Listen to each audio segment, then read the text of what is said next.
ரூபாதாரம் அரிசியும் பருப்பும் தாராம். அத்தை ஒண்ணு என் அத்தை மகள வாடி நம்ம ஓட்டு போட்டு வருவோம்.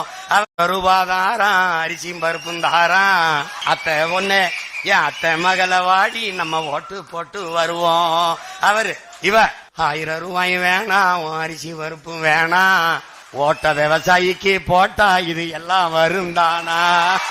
ஏன் கொலுசு முக்குத்தி தாரா, குடிக்க குவாட்டும் தாரா, கூட கொஞ்சம் வாடி நம்ம ஓட்டு போட்டு வருவோம். இப்படி குடிக்க வச்சு தானே நல்ல குடிய கெடுத்த கூட்டம். என் குறுகட்ட மாமா நான் கூட வர மாட்டேன். என் மிக்சி கிரைண்டர் தாரான், அடி மசாலா சாமானும் தாரான். மாமன் பொண்ணை வாடி நம்ம ஓட்டு போட்டு வருவோம். ஓ மிக்சி கிரைண்டர் வேணாம், மசாலா பொருளும் வேணாம், அந்த மனங்கட்ட மச்சான் நான் மாத்தி போட மாட்டேன். விவசாயிக்கு தான் போடுவேன்.